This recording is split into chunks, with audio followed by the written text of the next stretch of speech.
Welcome to Networking RX, a podcast devoted to helping business professionals like you enhance your networking skills in order to become more proficient giving and receiving quality business referrals and improving the overall quality of your life and the lives of those around you.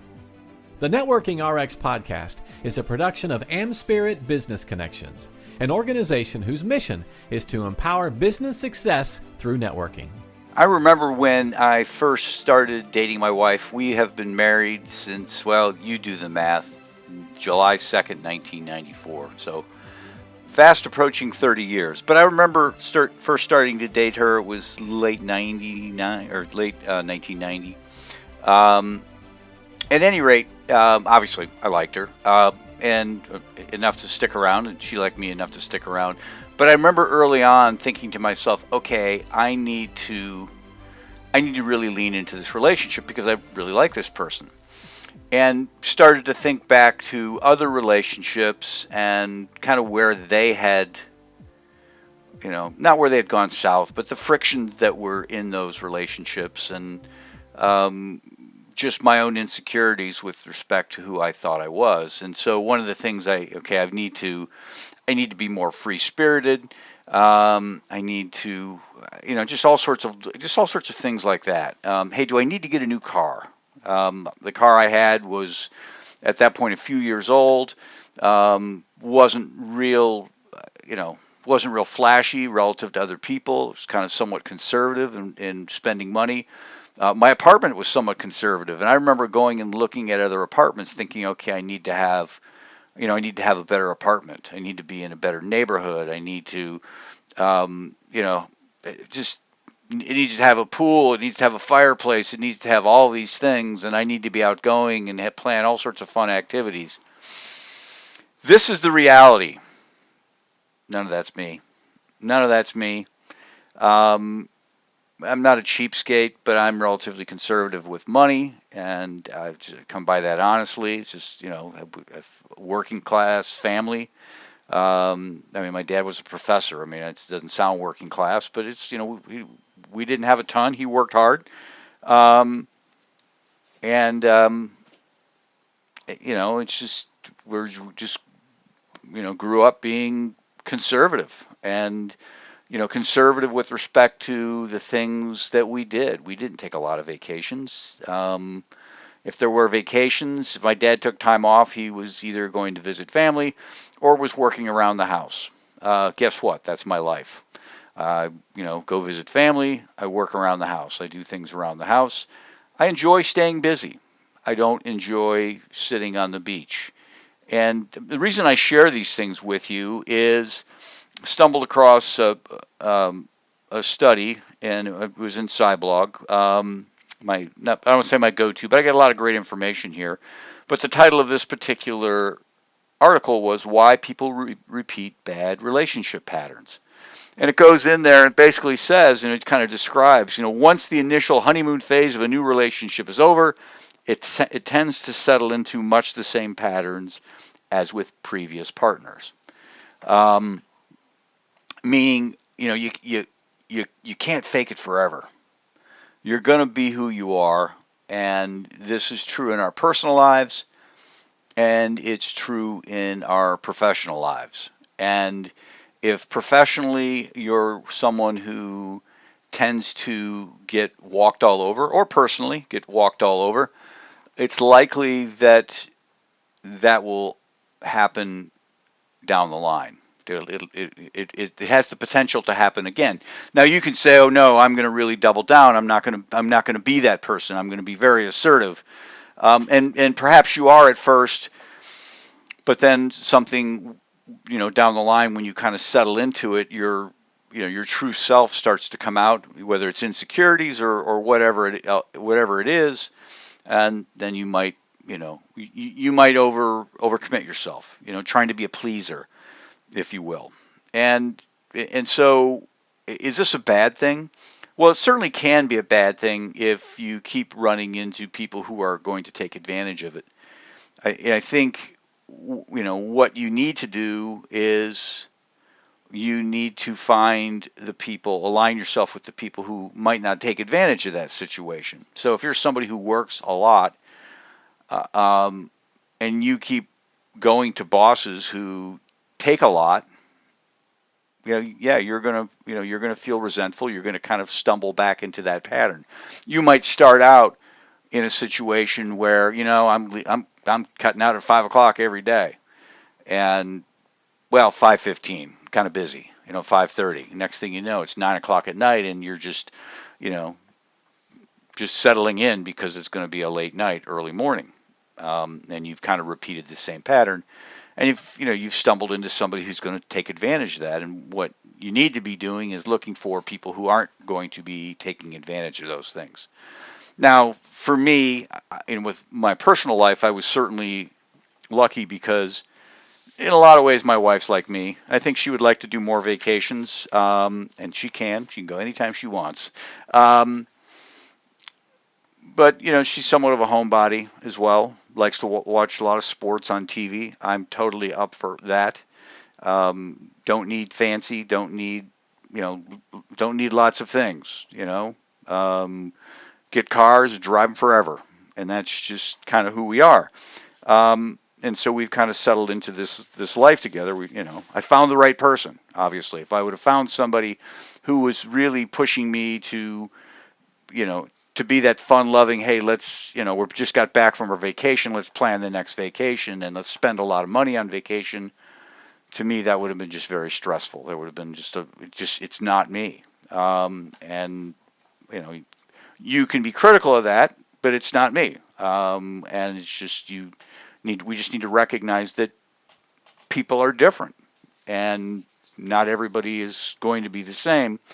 But the point of this particular podcast is that we have these patterns. We are who we are, and one of the things that the study says is that it's really not a bad thing.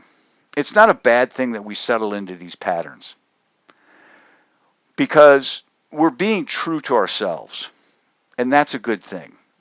When you're true to yourself, you're most high functioning. You're at your best. It is your A game. Now you might scoff at, oh, geez, Frank, it's your A game. It's Friday night. You're watching hockey. That's I'm happy. You may not be happy with my life, but I'm happy with my life, and I don't expect you to live my life, but just respect it. I respect yours. I've got a friend who loves, capital L, heading out sometime in the fall. I don't know when, but it's hunting season. Loves to go to northern Michigan. He's got a camp up there. Loves to sit at the camp, sit in a blind out in the freezing cold, waiting and waiting and waiting for deer to come by. So he loves to do a couple weeks at a time. That's, I don't get it. That wouldn't be for me, but I respect the fact that he loves that. I respect the fact that that's the thing that he wants to do. And when he tells me, hey, I can't meet during this time because I'm going on, he knows I know what he's about. And he says, it's time. I'm going to my camp. Okay, that's cool. What would be bad is if you tried to be somebody you're not. Kind of like where I was when I first started dating my wife. If I wouldn't have been happy trying to be something I'm not, because I can't keep that up. And the analogy or metaphor I've used, and I've talked about this on a previous podcast, is take your arms and hold them out straight at your side, like a cross, like an iron cross, right? Just hold them there. And it's easy at first, but it gets harder. 10 seconds is not a big deal. 20 seconds, not a big deal. You can try this. Don't do it if you're driving in a car, but you can try this. Put your arms out. And again, I've done this before on this podcast, talked about this. In time has gone on. As time goes on, mine are out. It's about 30 seconds. My arms are starting to get heavier. You know what? I'm going to get to a minute. I'm going to get to 2 minutes, and it's probably going to be unbearable. It's not going to be comfortable. And at some point, I'm going to have to put my arms down. There's no way I could go an hour like this with my arms straight out without being without punishing myself. without really focusing on it, really exerting lots and lots of mental energy to make it happen. Okay, I'm putting my arms down. They're going to be sore. But try it. But that's how it is when we're not, when we're pretending to be somebody we're not. You can't keep it up. You can't keep it up long term. And that was the point of this study is that, we have this, we have these relationships or we have these patterns in our lives, and we're going to default to those particular patterns. And that's okay. Outside of some sort of major re-engineering, and I'm not saying that's not possible, because there is lots of that can happen out there. There are people who have, there are people who have true problems. They have problems with addictions, gambling, drugs, and alcohol, and they seem to be able to beat those sorts of things. In fact, if you listen to episode 573, which came out February 22nd of 2023, I interviewed Molly Brown, and she's the mindset engineer, and she helps people break these, feedback loops, these subconscious programming that can hamper relationships. So it is possible to kind of break these patterns if you really need them broken. I don't know that I needed mine broken. I like my life, and my life has served me well. It has aligned me with people that are aligned with my way of thinking. A wife, friends, they're all aligned with my way of thinking, and so I don't necessarily think I need to change. Somebody might argue I do, and that's again, that's just a matter of opinion. It hasn't hurt me. I'm not debilitated professionally or personally. I've got a great situation, so I'm not necessarily going to change. So it's possible to change these things, but if you're not looking to change these things and you feel like you're continuing to run into the same patterns, and you kind of kick yourself, it's like, don't. It's okay. It's okay if you kind of repeat these patterns, because that's you and you're being true to yourself. What you need to do is you need to choose different people to have relationships with. Because not everybody's the same. I thank my lucky stars all the time with respect to my wife. I'm getting back to personal because it's something we all can relate to, but she gets me, and I don't know that everybody would. I have friends out there, they are working for the man. They're working for a company because that's what the home situation requires. And, years ago, my wife was like, yeah, do whatever. We'll figure it out. And so it's allowed me to be me. So there is a pattern to who you are. Be true to it. Be true as long as it's not destructive. I'm not saying be true to alcoholism or gambling addiction or drugs or anything like that. But as long as it's constructive, you like to work, hey, that's okay. You like to save money, you like to be frugal, hey, that's okay. Those things, that's who you are. You just need to be true to yourself, and then find the people to surround yourself who allow you to be true to yourself. And that way you don't have to worry about defaulting back to the pattern, which is your life, because that pattern will fit with all the people who are around you. Thanks for joining us on the Networking RX podcast. Please put what you've learned into action today, and let us know if you have questions, comments, or ideas for future topics. You can email them to us at podcast@amspirit.com. That's AmSpirit.com. Finally, so you never miss an episode, be sure to subscribe to the Networking RX podcast through iTunes, Overcast, or however you receive your podcasts. Now get out and network with someone. The Networking RX podcast is the copyright production of AmSpirit Business Connection. All rights reserved.